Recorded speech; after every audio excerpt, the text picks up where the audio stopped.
Was recently with University of Minnesota, right? I still technically am. Right. So. Don't tell them I'm here. They all know it. It's okay. And then we also have Derek Hartline here. He's the conservation biologist with Little Traverse Bay Bands of Odawa Indians. Just a little bio on Dr. Kip Kipfmueller. His research uses information and stories encoded within the annual rings of trees to help reconstruct past environments, including fire, vegetation change, and climate variability. His work primarily centers on collaborative efforts to better understand Great Lakes fire regimes and the role of cultural fire stewardship. The collaborative group has developed a network of fire history sites across the upper Great Lakes that have helped to tell the story of important relationships between people, pine, and fire. The group includes academics, state and federal land managers, tribal natural resources ecologists, and many others. Currently, he's working together with Little Traverse Bay Bands of Odawa and Michigan Natural Features Inventory to develop fire histories in red pine, or formerly red pine, landscapes for a project setting the Straits on fire. That's what it's called, setting the Straits on fire, and we say formally because of the demise of many of our red pine stands here with the ice storm. So, the project focuses on reconstructing fire in the Straits region with a long-term goal of returning good fire to culturally important landscapes. He received his Bachelor of Science from Central Michigan University and a Master's of Art from the University of Wyoming and a PhD from the University of Arizona. His research has appeared in a wide range of publications, including Ecosphere, Geophysical Research Letters, Proceedings of the National Academy of Sciences, the Annals of the Association of American Geographers, Forest Ecology and Management, and the Canadian Journal of Forest Research. He will begin his position at Michigan State University on November 3rd. He was born and raised in Mount Pleasant and spent at least part of every summer of his life with his family at Fife Lake. He is excited to be returning to the state after serving as Professor of Geography, Environment, and Society at the University of Minnesota for the last 20 years. With that, I will hand it over to him. Thanks, and thanks for having us here to speak about this. This is, I think, a project that's pretty near and dear to my heart. I'm going to guess yours too now that we've got you on board. Yep. So the full title of the project, I don't think either one of us actually knows. It's a long one. It's Setting the Straits on Fire, and then a whole bunch of other stuff that also involves invasive species work and some other computer modeling efforts that we are not involved in. So I'll go ahead and get started. But Derek and I were talking about this. We'd like to kind of keep this informal. So if you want to stop and ask a question while we're speaking, feel free to do so. Okay, so this is a historic photo taken in the early 1900s. This is in Cloquet, Minnesota. So this is actually kind of in the north of, kind of where the arrowhead is, so north of the Twin Cities. And this is what forests used to look like. Pine forest used to look like. So this is a nearly pure red pine forest. You can see it's pretty widely spaced. I'm not sure how big these trees are, but I'm guessing they're probably huggable. They're big. I know the stand's called Camp 8. The trees that are there right now, all of these germinated in the early 1700s. They're about 100 centimeters in diameter, about 90 centimeters in diameter. I can't convert that to inches in my head very well, but they're big trees. Open, really, really open.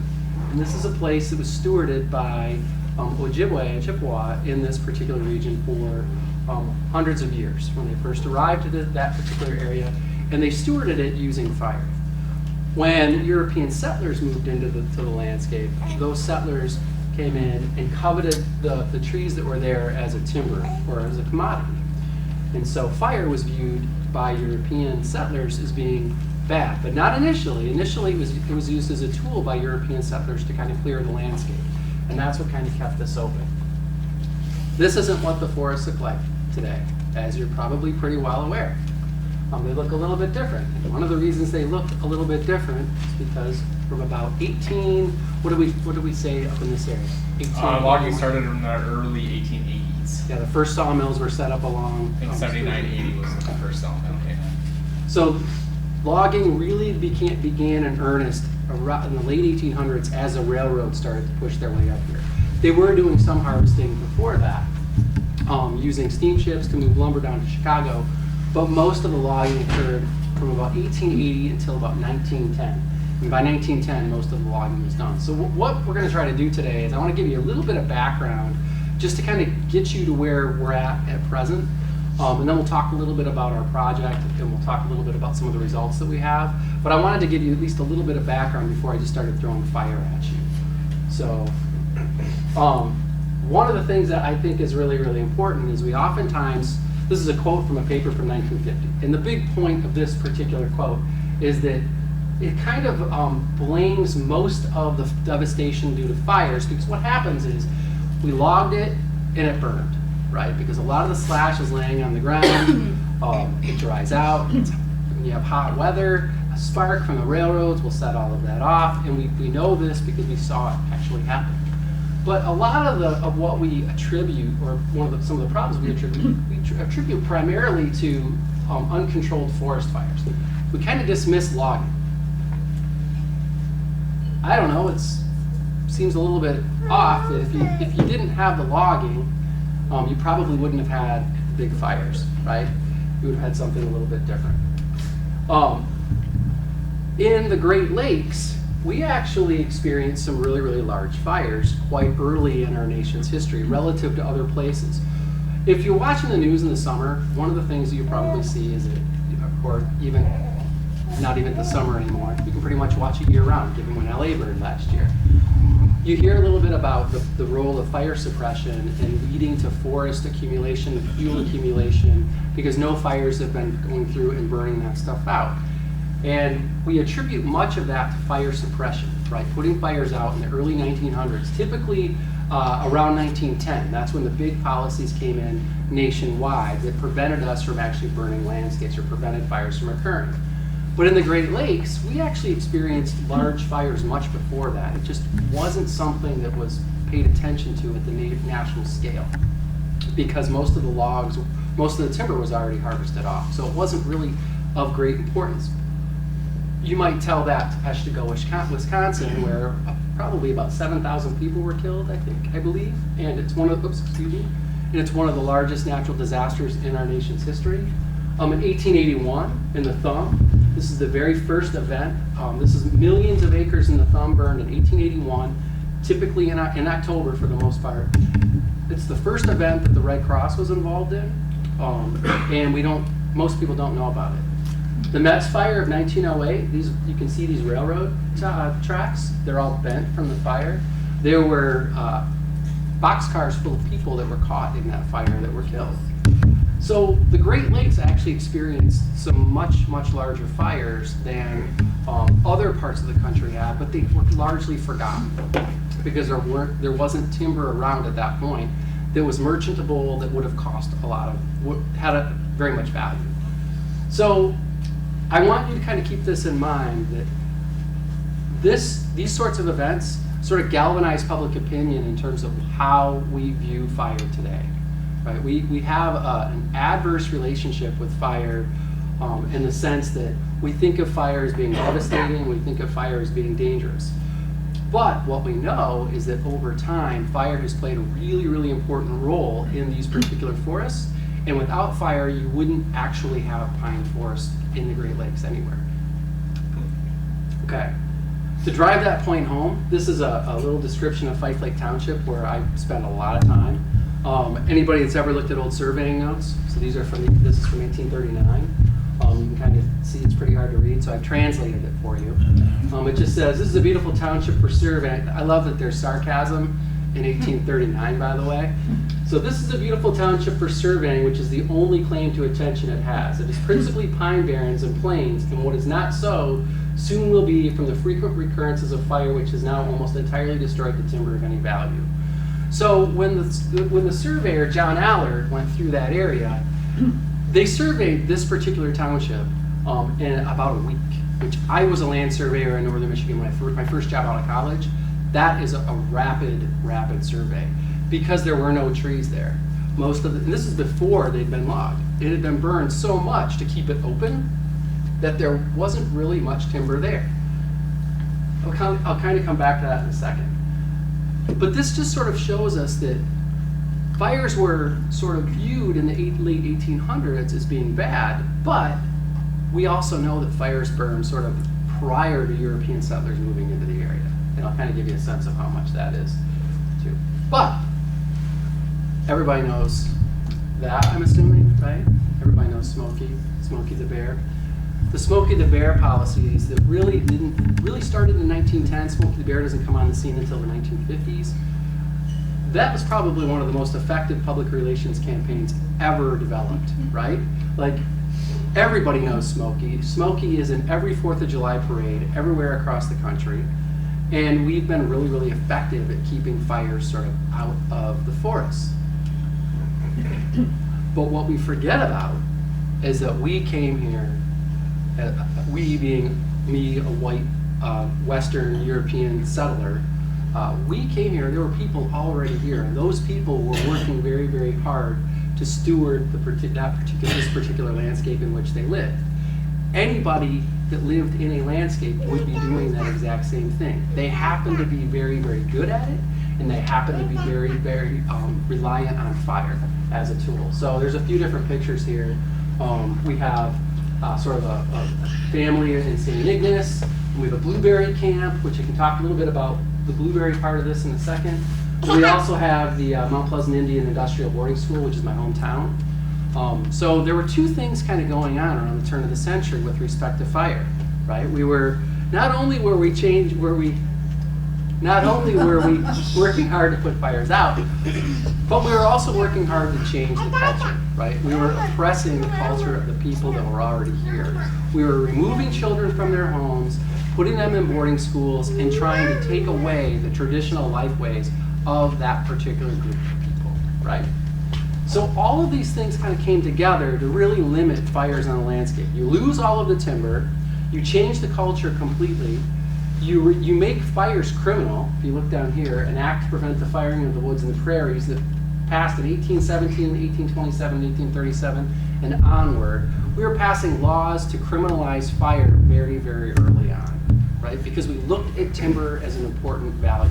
So, and Derek, you can chime in and jump in whenever you want. Sorry, You're distracted when we were distracted by her for. That's perfect. As an academic, I just wanted to throw this in and just simply say that, like, there's this sort of idea at the late 1960s where suddenly there was an awakening that fire was an important process in forests in terms of regenerating forests and sort of maintaining forests. I'll simply say that academics were focused on the importance of fire as an agent of change, and the importance of indigenous peoples is helping to steward those landscapes with fire for a long, long time. But those voices were actually sort of marginalized and off to the side because of the value of the timber and the money that was involved. So that's all this slide is to say, is that we know very, very well that indigenous groups across the world, not just the United States and not just North America, used fire as an important management tool.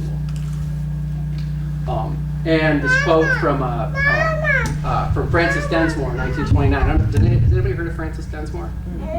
Okay, so Francis Densmore went around, lived in Ojibwe communities. She lived in the Mille Lacs community for, I think, about 3 or 4 years. Longer than that, actually. In her initial sort of push, she was recording the songs. So when they first came up with some means of recording sound, she was trying to record the songs of the Ojibwe in Minnesota. But while she was doing that, she was also taking careful notes about the culture. And two of the informants, or two of the folks that she was with and that she had interviewed, both sort of point out that the importance of fire for that community is both a tool and as a spirit. So I don't want to just simply say it's a tool, but it was also an important spirit for that landscape as well, or for that group. Okay, trying to go through some of this quickly so we can get to the fun stuff. I've been doing this for a long time.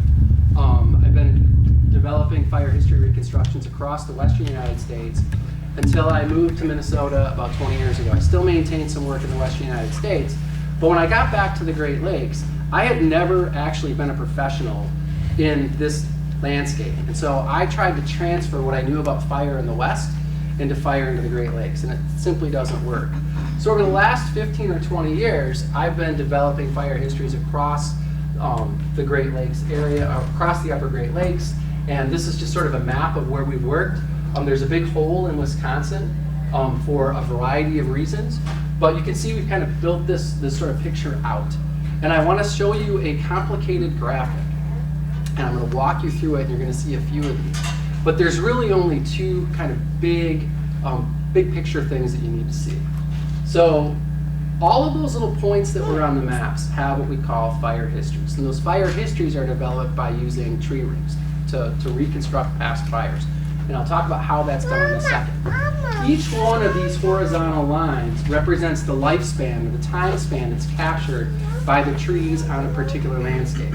So this particular graphic represents about 1,000 individual samples like this, about 1,000 pieces of wood, about 157 different sites across the Great Lakes, so lots of different places, about 3,300 individual fire events per sample, with all the samples included, and about 1,000 different fires across the Great Lakes.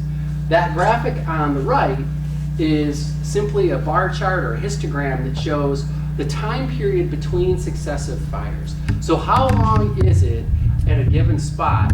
How many years do you have between fires? And in the 1960s, when we started to think about the importance of fire in the Great Lakes, the idea was that fires burned in the Great Lake pine forest about every 100 to 150 years. That's how often you would get fires. What we have found is that the number of years between fires really peaks between 10 and 14 years.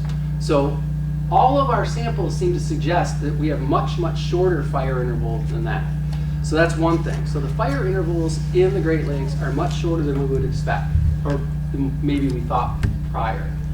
But the other thing is there's this pattern, and that we have lots of fire from about I would always say from about the 1700s through to about 1900, and then you can see it drop off. All of these horizontal lines at a time span, all of these red triangles represent an individual fire event in any particular stand. So what you can see is that some places have tons and tons of fire, some have a little bit less, but from about 1900 on, we don't have a whole lot of fire in the Great Lakes, right? So these particular forests that have been here forever have been managed or have been stewarded by repeated fires over time, and that tool went away at about 1900, okay? A little earlier here, I would argue. So what that means is that without that tool, without fire, you get a very, very different landscape. And I think most of you probably recognize forests that look like this. These are red pines in the front. These are all red pines. This is the same photo I showed you before. These are red pines in the front. And what we're starting to see in these forests is that without fires, balsam fir are coming up in the understory, hardwoods are coming up in the understory, and they're adding fuel into these forests that would otherwise have been maintained by repeated fires. You wouldn't have had very large trees coming in. You wouldn't have connected the forest floor to the canopy. So when you do get a fire now, my flight might be here. Pastor Calvin, I'm on Delta Connection Flight 4335 of service to Detroit, and this time to go through screening with all carry-on luggage. Please have your photo ID and boarding pass. How did you enter the screening area? Security screening for Delta Connection Flight 4335 of service to Detroit. The aircraft is on its way to Pelham, be here in 30 minutes. Anybody got to go? Okay. That's first for me, by the way. I have had a fire alarm go off in the middle of this talk. Not that. Okay, so what we have is a connected forest floor to canopy. So when you do get a fire, you actually have a chance of having a really, really catastrophic event, right? Because you're connecting a whole bunch of low fuels, which are highly flammable, with the canopy of these trees, which ordinarily don't have many branches. So I'm a dendrochronologist, and all that is a fancy way of saying that I use tree rings to reconstruct past fire or past events. You can use tree rings for lots of different things. I happen to use them for reconstructing climate, and I use them for reconstructing fire events. More and more, I'm beginning to think of trees as sort of, and tree rings as keepers of stories, because those rings are responding to the environment around them. They grow they grow better when they have good conditions. They grow worse when the conditions aren't so good. And so my job as a dendrochronologist is to help interpret those stories, to help people like Derek manage the landscapes that he works on for a whole bunch of different benefits. So I'm kind of like the person that just sort of steps in with this group and helps collect and then helps to build the dating. The data that we have then goes back to people for them to use to help manage those particular systems. I work mostly now with fire. These are fire-scarred trees. So these are 3 red pine. This triangular shaped wound here is what we call a cat face. They're called a cat face because down in the southeastern United States, turpentiners would carve channels into these black faces that looked like whiskers to catch the turpentine as it was coming out. And so that term is sort of stuck. So these are these triangular shaped wounds that you find in the base of trees because trees are cylinders. When a fire intersects that, it burns around to the back side, and as the wind hits the front of the tree, it builds these little roll vortices around the edges, these sort of like laminar flows or wind flow that holds the fire in place. And as that heat heats up on the flame on the back side of the leeward side of the tree, it heats the cambium, which is right below the bark, and kills it. Well, the tree will try to heal itself up just like we would, right, as a living thing, to prevent decay, to prevent rot, and as it does that, it sort of captures these wounds. I'm going to pass these things around to you in a second. It captures these wounds within the annual ring. So we bought a bunch of show and tell stuff just because it's kind of fun.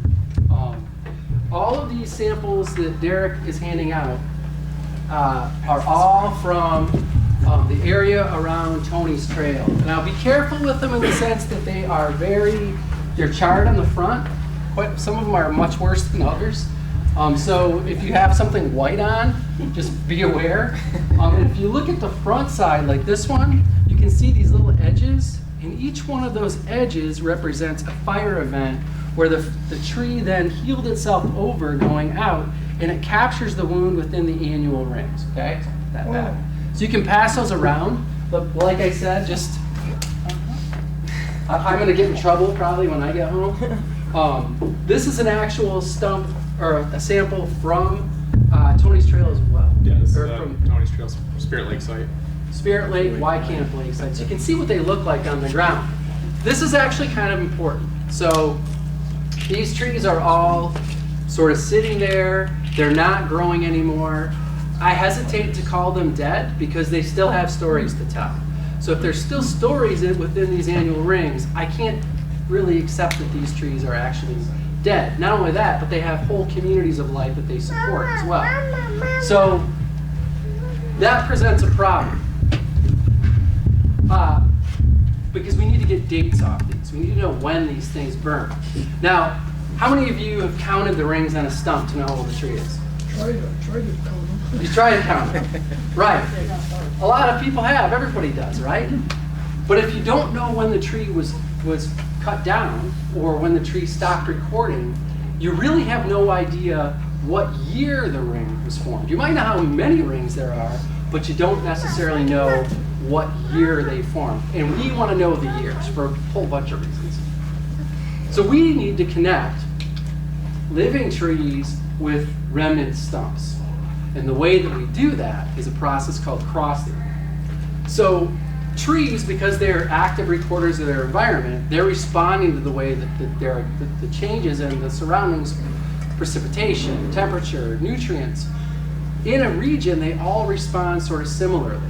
So you'll see patterns that you can find in one tree that then are found in other trees, and you can link those patterns up to sort of push these chronologies of growth sort of back in time. Largely what we do, I'm going to give this to you to open up. Largely what we do is we try to take non-destructive samples from trees using an increment board, which Derek will show. I guess if you want, you could demonstrate. Yeah, I can tell you the age of that. It feels like it might be hollow, though, so just be careful. So, Good evening, everyone. Plot on plate forward Can we just 335 keep of Service to Detroit. powering through it. We are in our security screening process and do need all checks and confirm pass, or please make your way through security at this time. This will ensure on-time departure, and we can try to get everyone to your connections in Detroit. Your aircraft is in the air. We're going to be turning that plane around as fast as we can when it gets here. That should help save some time on your connections. In order to do so, we do need everyone's help by making the way through security so we can do our fastest boarding possible. Once again, we are screening for flight 4335 with service to Detroit. I know that. I just pulled that one out. I didn't even look at it. So you know what's going to happen next, right? The plane's probably going to pull up right here as they're trying to turn around. We're Yes, pretty much right. Okay, so the trees in a given region all tend to have very similar patterns of growth over time. And so essentially what it is it's kind of like puzzle matching. So what we do is we try to find old living trees that we can look at the ring width patterns of those particular trees to try to link them back through time. So we use what's called an increment bore, Swedish increment bore, which is just a drill bit, essentially, that we core into trees. We pull out a pencil-sized piece of wood. Those pencil-sized pieces of wood go back with me, and then we take very high-resolution imagery of those to measure the annual rings and to actually date these things going back in time. I'll show you a demonstration in a second. Jackie, you core trees with us, didn't you? I did. I was pretty sure you did. Okay, so imagine you have a living tree sample, you know exactly when it was cut down, and you have some kind of wide and narrow ring patterns that go through. This is like puzzle matching, right? If you have a dead tree or a tree that's no longer putting current year's growth on, you can match the patterns of wide and narrow rings going back in time until you gradually push that back very, very far. So what this cross dating does is it allows the exact assignment of annual rings or calendar dates to every single annual ring, and it pushes chronologies of growth far back into the past beyond the lifespan of a tree. Red pines will live 300 years, maybe 400 at the outside. That's really pushing it. Most of the red pines that we have around here are about 110, 120, with the occasional red pine that goes back 300 years that are kind of out there. But we can push chronologies back in time several thousand years in certain places. Out in California, the bristlecone pine, very famous, oldest known living thing. Oldest bristlecone pine is about 5,000 years old. The chronology of bristlecone growth is about 9,000 years because we have remnant pieces of wood that we can then puzzle back together to kind of push that back in time. That's key because we cut everything down, right? The other part of this is that trees are not very well behaved. That's a terrible thing to say. Trees are behaved perfectly fine. They sometimes form what we call locally absent rings, and I'll show you a couple more in a second, where you have a ring boundary that kind of wavers in and out. Or they form what we call false rings or intra-annual latewood bands, false intra-annual latewood bands. What tends to happen, and those of you that have lived up here in the summers know this, that we get hot, dry weather, and at the end of summer we don't oftentimes get rain. Those trees can't manufacture enough food to keep putting on rings at the same rate that they were, or cells. So the cells start to get smaller and the cell walls start to get thicker. It looks like wood that forms at the end of the growing season. However, when they get a nice rainfall, they start growing again. But if you're just counting the rings back, you're missing these. You might think of these as being real rings, but really they're not. This bottom image I'm just showing you just to say that that's 1.5 millimeters. This entire image all the way across is 1.5 millimeters. So not only are they not always forming annual rings, but they're also forming false rings, and the rings are also very, very small. So that's a ring. That's locally absent. This is locally absent. You can kind of see it going away. And then you can see this little tiny one right through here that's also locally absent, that without really high resolution imagery, you wouldn't pick up, or a really high quality microscope. Okay, so that's my background. So we are working on a project together with Michigan Natural Features Inventory, and I can't remember the last count. You might remember how many people have been out with us. I actually just did the math today. I think there was 54 conservation partners out of 25 different agencies. So, which I should just tell you, we try to get people to go out in the woods with us so I don't have to cut samples or core trees. We'd like to have extra help. That's why Jackie went with us. Anytime. Did you say anytime? Anytime. Oh, okay. Keep that in mind. So our project is really to reconstruct fire history in the Straits area, and I'll show you a map in a second. Mostly we're working in the very tip of the, it's great that I can do this. I'm not quite in Michigan permanently yet, but like I can hold up my hand as a map. So we're kind of working up in here. We started with 3 sites. We've expanded to, I think 12 now. 12 sites. Unofficially. Yeah, I can do that too. I don't know if I have it right. Including the I might have it islands. backwards. There we go. So yeah, so we've kind of expanded outward, but what we're trying to do is we want to bring fire back into these forests of northern Michigan and the Great Lakes as a whole. We've been doing this in Minnesota. Minnesota, I feel like we've actually kind of out front. We're starting to put fire on the ground in landscapes that we're trying to restore. And that's what we want to bring back to this particular area, to try to restore fire to the community, to improve forest resilience, and also kind of harden communities. Because if you remove fuels by using fire very judiciously, you can prevent that next big fire when we're not prepared for it. So it's better to prepare for the fires. I always think of it as fires of choice versus fires of chance. We'd be in a lot better shape if we're working on fires of choice. But the other thing is that there's a relationship between fires and different sorts of types of resources. And one resource in particular that responds very, very well to fire is blueberries. Other berries too, but blueberries in particular. And probably all of you have gone out into the woods looking for blueberries, and maybe some years you're pretty successful, and other years maybe you're not. But when we go into these red pine stands that have old trees, we see lots of blueberry plants, but no fruits. And it's because they haven't been burned. So what we know from our own work, and I know that you guys have talked about this, so maybe you can speak. You should speak to that actually. And then one thing working at Straits Department for the tribe is that we get to talk with a lot of our elders. And so there's a lot of oral history talking about these specific areas that we're sampling in, on going to these places as a child with their grandmothers to pick blueberries. And I mean, that was a long time ago for some people, and the crop just isn't there anymore. It's not bountiful. The quantity's not good. The quality's bad. And so a lot of the times they want fire to be brought back to this area for cranberries, for blueberries, and then, like we said earlier, just that forest resilience. But There's lots of reasons for there's so burn. many reasons. We tend to like fall back on the blueberry thing. I think I'm complicit in this, when really fire was such a useful tool, is such a useful tool, that not only is it useful for bringing berry production up, but it's also useful for clearing portage routes, for keeping the forest open so you can see people coming, for driving game. There's so many different uses of fire, and we know that it was quite commonly used in different landscapes. There's a lot of medicinal plants that are fire dependent, so And it keeps invasive species out. tick proofing, keeping your insect Tick-proofing. loads down, travel corridors, like you said. There's so many benefits. It's kind of like the Forrest Gump where they're talking about the uses of shrimp. Kind of think of that with fire. Improve the quality of wood. Improve the wood quality. Yeah, I don't know if I mean, you can noticed look at this these stuff I'll actually. hand out too. This is a really good point. So the little cross sections that are going around, you'll notice that they're just like a wing. That's all that's there. And the reason is that when a fire burns, a red pine in particular, other tree species not so much, but red pine in particular, one of the responses of those trees is to put resin. You can smell some of these. That one's been around for a while. These are still have quite a bit of fragrance. I don't know if you've smelled them. They smell If you amazing. haven't, you should, Still does. because they smell great. Very nice, you want a pipe pipe. The outsides of these trees are about 1860s. They've been stumps that have been sitting there since the 1860s. But they put resin in that wound to help heal it. And so they're really pretty dense pieces of wood. They're pretty heavy. They also are great fire starters. They were a rescue fire starter for many groups of people. But that resin actually preserves the wood. So the back side of the tree rots away because it wasn't burned. But the front side of the tree that was burned actually stays preserved for a long period of time. So that particular piece that Jackie has is from a lake in, that's from Voyageurs National Park.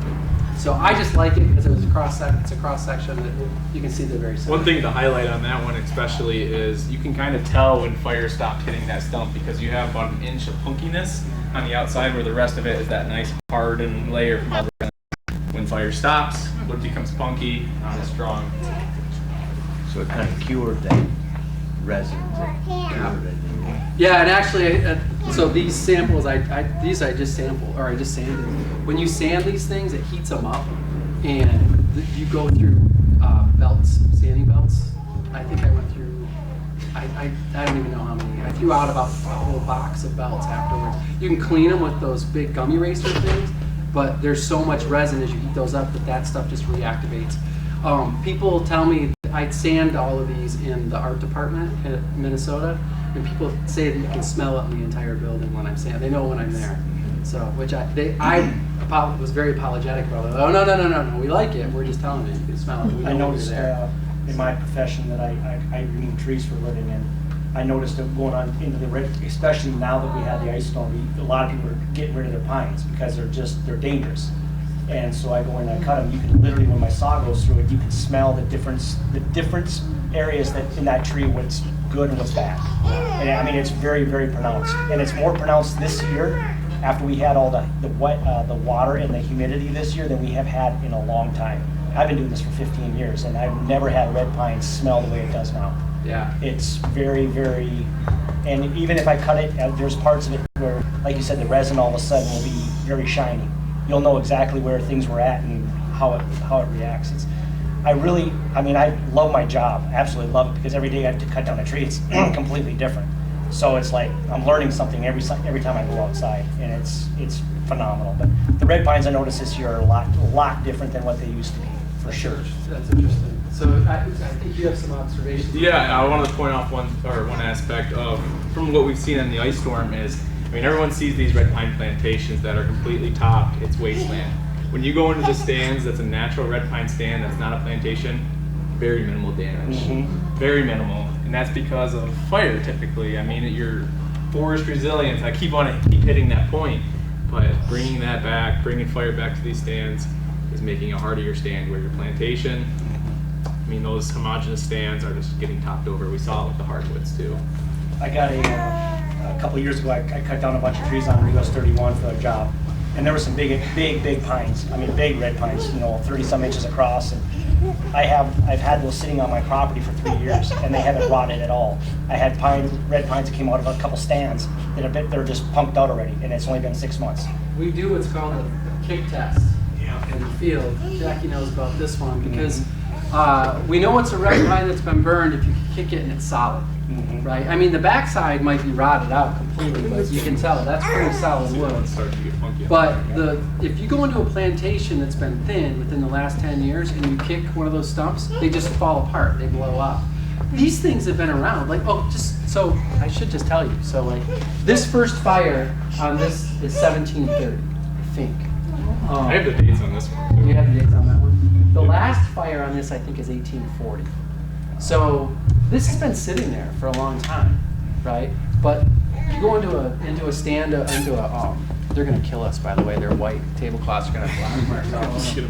You go into a stand, a plantation, and kick those things. They've only been there, been cut down for 5 years, but they fall apart. That resin's really, really important. There are papers in the 1920s about the antibacterial properties of the resin, but it turns out probably we didn't need to have papers because there's groups of people that are here today that know that the resin in red pine is very, very important for lots of different things, including sealing canoes, birch bark canoes, building baskets, as a medicine, many, many different uses of that particular resin. That's why it's called Pinus resinosa. Scientific name. When you're looking at a fire event that happened in the 1700s, how do you tease out what is natural fire that maybe lightning caused versus human? It's a great question. You really can't. But I'll show you a graphic and we can talk that through in a second. Do you have questions? Yeah. Is the resin a different quality or quantity in other pines and cedars? It's very different. I'm not a chemist, but there's a very different terpene composition, I think is the term that they use, in red pine relative to white pine for sure, and I know cedar is very different too. I don't think cedar actually produces a ton of resin. The big difference is just the quantity of the resin that comes out of red pine too. Okay, I'm going to show a couple of quick things. Apologize for my daughter. She's having fun. having fun. Yeah. Yeah, she'll sleep well I hope so. So we're working in 3 different places. We're working in the Spirit Lake Camp Lake area, Nebo Cabin Trail area, and French Farm Lake. We have some results from all 3 of these places. So French Farm is way at the very top. Nebo Trail is intermediate in Wilderness State Park, and then the furthest south we have right now is Spirit Lake or Camp Lake. So I'm going to show you some results from both Spirit Lake and Nebo Cabin. Okay, so this is the Spirit Lake area. So same idea of what I showed you before, only each one of these represents an individual sample. The horizontal line represents the time span of any individual stump or tree. You can ignore the dotted lines, that's stuff for me to know. The little circles represent the pith, the very center of a tree.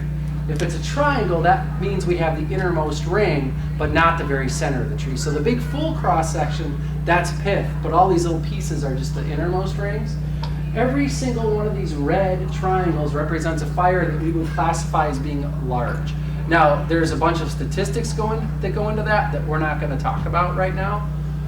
But what I want you to pay attention to is just the number of fires that we would consider to be big. And I think big is not a great way to put it, but recorded by a lot of trees in the area. So each one of these, going back to 1672, all of these are what I would consider to be relatively large fires. So this is the Spirit Lake area, so it's the furthest to the south, it's closest to Cross Village. It's probably the place that has the most activity in terms of the Odawa folks that were here, the Odawa people. It's near where they were probably most commonly living, I think. Yeah, it was You guys just know north of there, and it was the historical blueberry plains from the oral stories that we've been getting. This was the area for blueberry picking. They had blueberry camps. I mean, there was all sorts of different usage of this area. There's a big gap in here in fire years. That's real. That's not, we miss stuff. There's just not that much fire in here. And then you can see the very end here, there's not that many. There's no fires after the early 1900s. So that's Spirit Lake. Okay, so ready for the next one, which is Nebo Trail? That's Nebo Trail. These two places are what?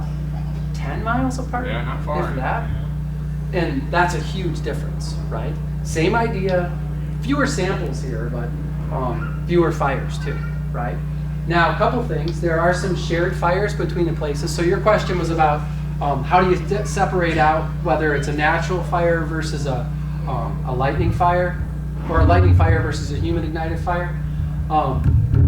There's a philosophical argument to be made, I think is a valid philosophical argument to be made as to whether or not we could separate out people from nature, right?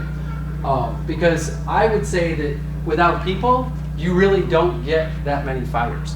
In the Great Lakes, if you stop and think about it, when do we get lightning ignitions? We pretty much don't. We do get a few, but we don't get very many.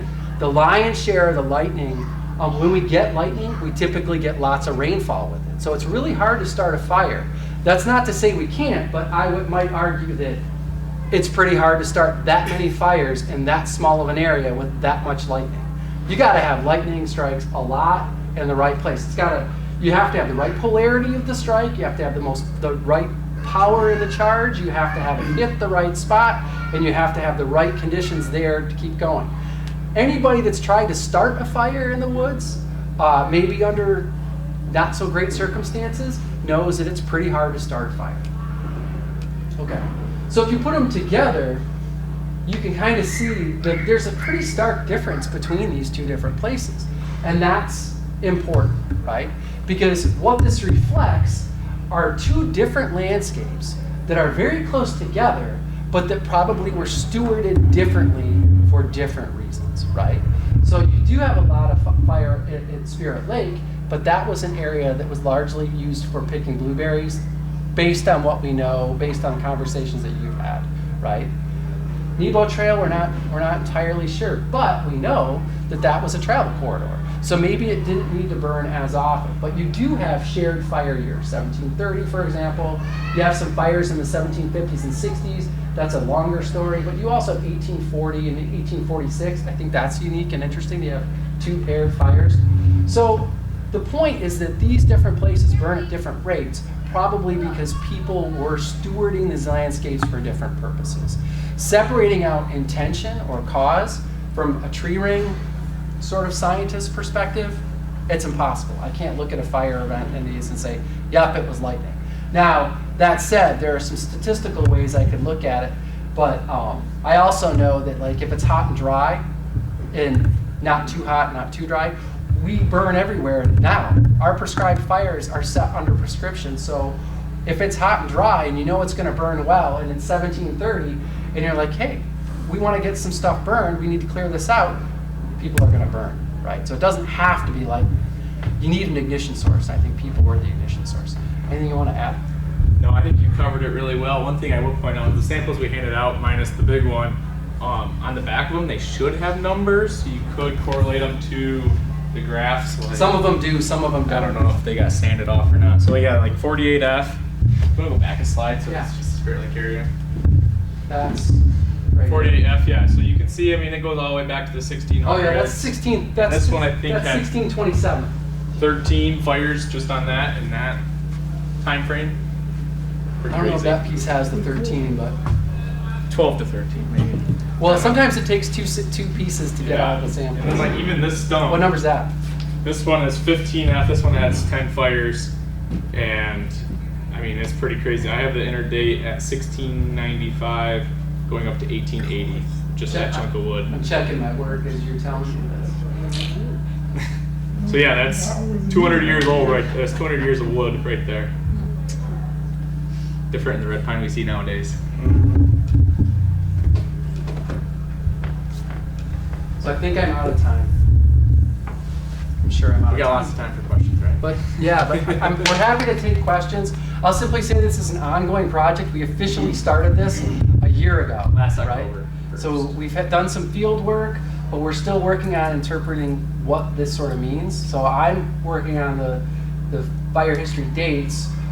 Derek, who's here, is working on kind of helping with the interpretation with tribal, As well. and Max too, with He's the in our archives archives too. department. Max is going to be digging into helping us to understand when the harvest occurred, when forest harvest, because all of these stumps that we're collecting, almost all of them are cut.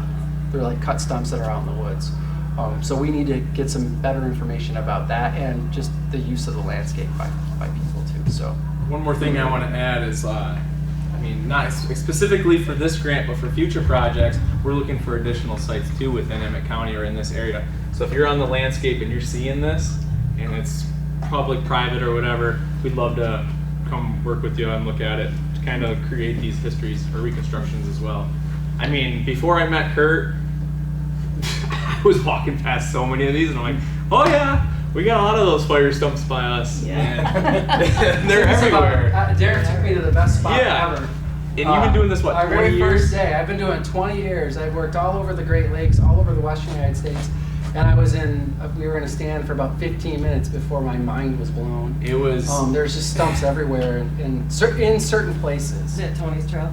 Yeah. Yeah. It's where you were. Yeah. I mean, it was a kid in the candy store. I was pretty happy.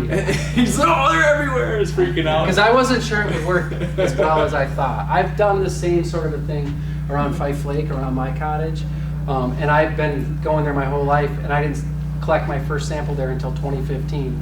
So at that point, I'd been at Minnesota for more than a decade working on fire history in the Great Lakes. But I happened to go for a walk. I found one stump. I cut it. I'm like, oh, I'm never going to be able to date this because all the trees are young. Turns out I got stuck here during COVID, and I found out that there's a lot more stumps out there than I thought, and there's some old trees. And so all of a sudden, I realized it would work. And then when we started to talk about this particular project up here, we didn't know if it would work. We didn't know if we'd find samples. We didn't know what we'd find. So we spent a day in March when it was 70-some degrees out in the field to just see if it would work. And it's an amazing spot. I will say that the Tony's Trail, the Spirit Lake area, is a particularly nice area for this. You don't see those sites very often. So I saw a question in the back. No, I'm just gonna say two things. Can you guys leave your business cards just so that we can get them? I don't have one. Okay. At this point. I can get you their contact. Okay. And then in the UP, there's a huge wild blueberry harvest. I mean, do they do prescribed burns up there for that? Okay. Yeah, so the Forest Service burns a ton of acreage up there. I mean, you go there the next year or the year after, and the blueberries are phenomenal.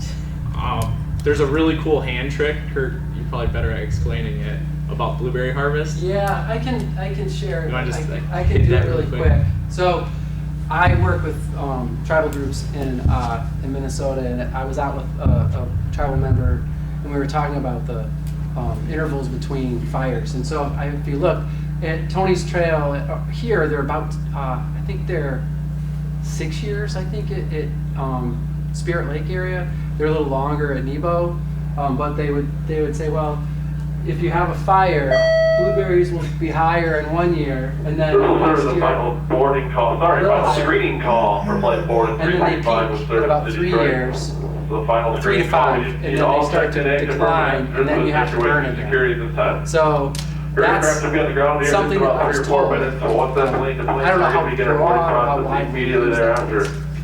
In order to We do do so, have we some do gotta additional ask fire that. sites area. up in the UP as well. If not made your way through security, These you on can do so Dropen this time. Island, You said that photo ID Daniels and boarding pass Community, out ready for the Different TSA officers. Bay And as a River reminder, site, there's no Rico restrooms on Plains this side of our have it. secure line. Did you ever do Mackinac?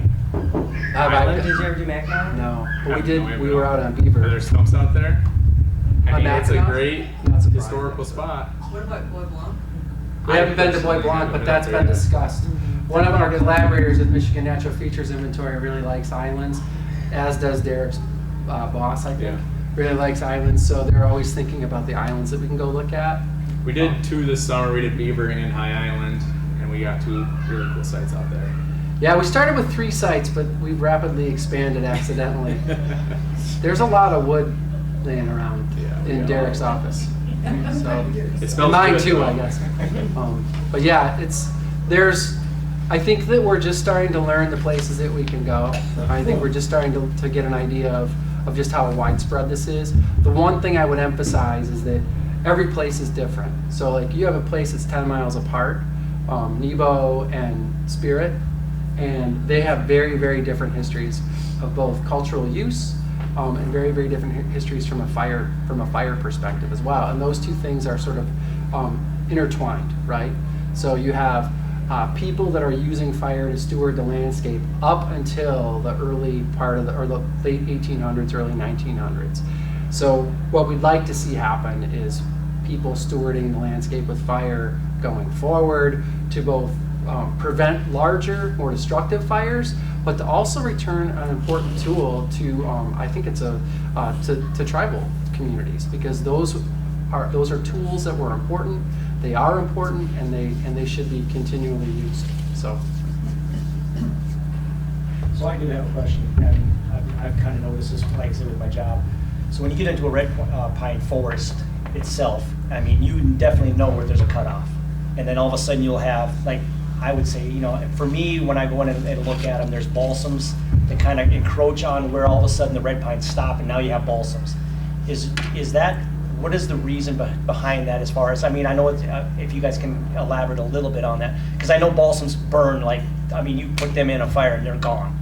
I mean, red pines will withstand that, an older red pine will, but is there a reason between those? I mean, does that correlate as far as burning from before, like way back, or to where they, all of a sudden stop, or is it the conditions of the land? I think it could be a lot of different factors between the condition of the land, how harsh the logging industry was back then that may have converted that stand type. Fire was more intense where maybe it burned it out and a different species grew up. I think it's hard to tell. without every single Without stand looking is at probably it. different too. Yeah. Without looking at there's big soil differences. I know that you'll see balsam fir do a lot better on really, really acid soil with like duff. Too. Red pine won't germinate on duff. My name is Richard. I'm here. That's why you got to burn them to get them to Your aircraft should regenerate. be here at the gate in just a few minutes. I saw that top As layer. I mentioned before, Yeah. we got planes and planes, we're gonna begin our boarding process Yeah, right if away. you don't burn it, it's not gonna. You're flying a smaller regional aircraft today, that smaller regional aircraft doesn't. Kind of. follow I work in bid. sequoias too, So so. the large rollover I saw a back will not question fit the overhead bin on this aircraft. But lucky Yes. for you, you do I have one can't more. They never do this. I'm pretty sure it's only because this never happens. We do this every year. They're like small storage cabinets. We can fit almost all the large rollable bags on board this aircraft today. Thanks. If for some reason your bag does not fit, we will pink tag it, which means we'll be valet tagging it, which also means we'll be taking it from you, flying into Detroit underneath the aircraft, and giving it back to you on the jet bridge in Detroit. That keyword will be on the jet bridge in Detroit. If you do have to take your bag, make sure you take out any personal items, including lithium-ion batteries, medicine, car keys, anything like that. Are you done? There we go. Finger slipped off the We're going to be boarding by zones today, zones 1 through 8. Please locate that zone number on your boarding pass. I do ask that you take your seats to your zone and call to a very small area. You should call each person by name. Okay. All right, Zach. All right, let's try it now. All right, go. Okay. Are we good on time, Jackie? Yeah, More we're good. questions? Okay. Yeah. I apologize about that. We're going to be boarding by zone. I do have to locate that zone number and only come up when your zone number is called. We're going to start with anybody who needs any additional time or assistance. I just want to know if there's So specific any additional resources, time when I call like that, you're welcome to come out to board the aircraft. We got our boarding process here in just about the next 10 minutes. I do see your aircraft out there right now, so we'll just be in the gate here in just a minute. Right. Okay, go ahead. Okay, go ahead. Get it in now while you Okay, can. then, get it in. Are there any specific resources around this region for landowners who want to employ fire on their own property? Yes. Yes. The Michigan Prescribed Fire Council would probably be the place to start. You're asking somebody though that grew up in Michigan but has been gone for 20 years. Yes. And I'm still trying to get back up to speed on that as I come back to Michigan. Yeah. But I know that the Michigan Prescribed Fire Council might be one spot to start. Derek might have other resources that you might know of. Sorry, I was chasing my daughter down the stairs. So the question was, are there resources for private landowners that are interested in prescribed fire support? I would say Michigan Prescribed Fire Council would be the Yeah, so the Michigan Prescribed Fire Council, are you all right? Is the big one in Michigan. We're just opening up a Northern Michigan Fire Collaborative. That's pretty recent. There's different private agencies that do prescribed fire. I don't know the names of them. One second. Northern Michigan's tough though. I mean, there's people. Can I take the Take over, Kurt. I got it. So I feel like right now, the way that it's working in She's fast. Michigan, we're just starting to get momentum. There are voices that are out there that are helping to push this forward. But I think it's a relatively recent thing. Would you agree with that? Yeah, I think we're right on the verge of getting good fire back in the landscape, especially for Northern Michigan.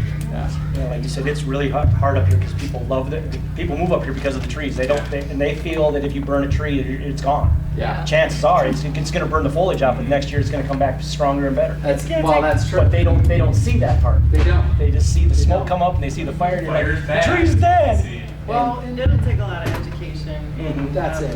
Yep. And myself, I honestly, since the ice storm, I've been telling people that too. He said, listen, we got so much undergrowth right now that if we burn this off, we're helping everything around it. Yeah, you might have to do some, we do call it pre-treatment. You probably would have to do some pre-treatment to do a lot of these stands, but that's part of, I always fall back to, having worked out in the Western United States for a long time, I always fall back to this idea that I'd much rather see a fire set under the conditions that I know about than see a fire set by lightning under the worst possible conditions, because then you'll lose everything. And that's what's happening with Sequoia National Park right now.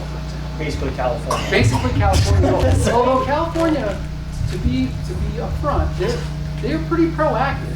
It's just that they have a huge landscape. They have a big federal ownership too. And so there's lots more tension there based on the landscape that they're in. Here, fire's been gone for so long that we have to start to get used to it. California, they live with it on a daily basis. Here, we don't. And so we get a little bit more alarmed when we see it. But I'd rather see it under the conditions that we have some control over than otherwise. It's interesting too. I think a lot of it comes down to education, because people like intuitively think sugar maple or red maple are these things that don't just burn necessarily, or they wouldn't think that would burn, They think that the woods that have sugar maple and the red maple in there are less fire prone, which, they may or may not be, but. Right. The fire season in the Great Lakes, though, it's what we call bimodal. We have an early fire season in the spring, and we have a late fire season in October, right about now. So most of the biggest fires that we have in the Great Lakes, Peshtigo is an October fire, the Thumb fire is an October fire, the Metz fire is an October fire. All of those are late season, because you have big spring burns because you have you don't have green up, so you have a lot of dry conditions. That's when hardwoods burn. Yep. At the end of the growing season, if you get, we had 90 degrees in Minnesota last week. Oh, so we you guys used had to it go, here, yep. right? Yep. So that late season, you'll burn hardwoods just as easily when you've got dry leaves on the ground. Right. So, I think we have to do some education at the state. Absolutely. Yeah. So more like when you get up in that White Camp area into the state wilderness area, you start seeing the jack pine, and you see a lot of oak, like south of White Camp. So when I see that, I see very much a fire-dependent ecosystem. Of course, the jack pine, probably would have been a stand replacement fire. Now you pick up some remnants of jack pine, like just south of the airport here. You see like strips of it, and then even the airport near Harbor. There's other areas too, but I'm wondering if, like, what, where would the other jack pine cover types have been, based on, the soils or the geomorphology or whatever, because you can get into some other cover types which are very different than what you find up at Whitecamp, more beech and hardwoods and whatnot.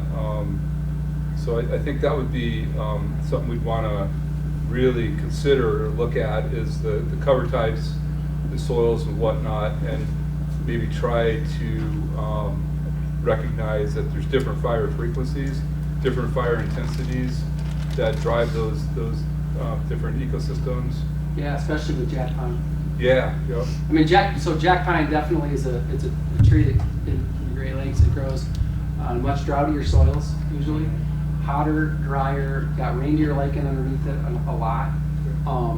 That stuff, when it burns, it's burning when it's at its hottest and driest point. Jack pine fire regimes, you might get, if you're lucky, you get a fire every 50 years. Typically it's longer than that by the time you get enough fuels in there. Oftentimes we see both jack and red mixed together. Yeah. And even within a red pine stand, you oftentimes see pockets of jack where it's clear that there was a standard, like where there was a blow up in one spot. So you do see that, but often you see a big transition. I know down by where I'm at in Fife Lake, this historic cover was red pine, but there's jack pine there now. Yeah. And I think it's because it was a slash fire. There were pockets of jack pine in there. I worked with lodgepole pine for a long time. Right. Lodgepole is similar to jack. Yep. But it's long fire return intervals. But yeah, there's a lot of variation in how often fires occur from one point to another. Yeah, and it's a very, I mean, that whole area up there is just very well drained. I mean, it's very sandy. Everything's sandy. Sand duny and stuff. But I mean, it's really set up for a pretty large fire, given if we ever extended enough drought and have the ignition source and whatnot and winds. But at least up in that area. And with this project, we're hoping to bring good fire back to that area. Yeah. I mean, Oh, yeah. it's under Parks Division's control, so we're working with Parks. We had a lot of the park staff out with us, and I mean, they're eager to burn. That place hasn't seen fire in over 100 years, obviously, and each different site that we're doing has its own different management priority. So like Spirit Lake versus the